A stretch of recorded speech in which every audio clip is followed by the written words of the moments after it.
Everyone, বাহিরে প্রচণ্ড রোদ। বসে আছি হচ্ছে সরিষার জমিতে, আপনারা দেখতে পাচ্ছেন। তো সরিষার জমিতে বসে থাকতে থাকতে ভাবলাম যে হচ্ছে বাংলাদেশের আসলে যে তেল উৎপন্ন হয়, এই তেল আসলে কোথায় থেকে কত পার্সেন্টেজ আসে সেটা একটু জেনে নিই। তো গুগল করলাম, চ্যাটজিপিটির হেল্প নিলাম, নেওয়ার পরে দেখলাম যে বাংলাদেশে প্রতি বছর তেল লাগে হচ্ছে 24 লক্ষ মেট্রিক টন, চ্যাটজিপিটি এবং হচ্ছে ওয়েবসাইটের তথ্য মতে।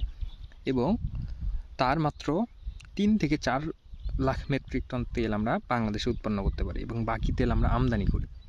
তার মানে আমরা যে এত সরিষা দেখি সেটা মাত্র আমাদের চাহিদা 10% পূরণ করতে পারে। বাকি 90% কিন্তু আমাদের আমদানি করতে হয়।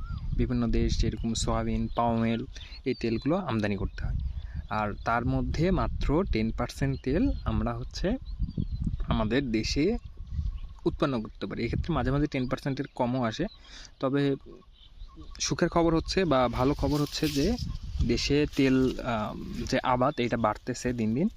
অ্যান্ড আই থিঙ্ক আমাদের দেশে তেলের উৎপাদন আরও বাড়ানো উচিত। মানুষের অন্য দেশের উপর ডিপেন্ডেন্ট না হয়ে, যেগুলো হচ্ছে যারা এগুলো নিয়ে কাজ করে যেই সংস্থাগুলো, তাদের উচিত যে হচ্ছে আরও এটা কিভাবে বাড়ানো যায় সেটা নিয়ে কাজ করা।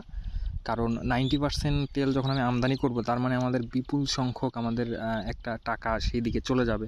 আর আমরা যদি এটা দেশেই উৎপন্ন করতে পারি তাহলে সুবিধা।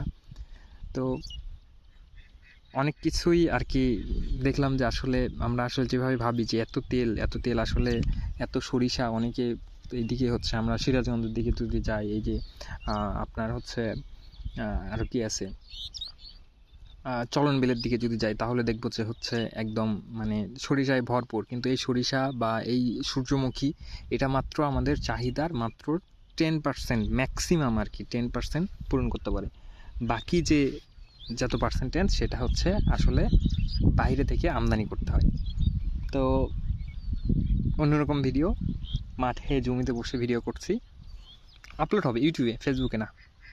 থ্যাংক ইউ সবাইকে।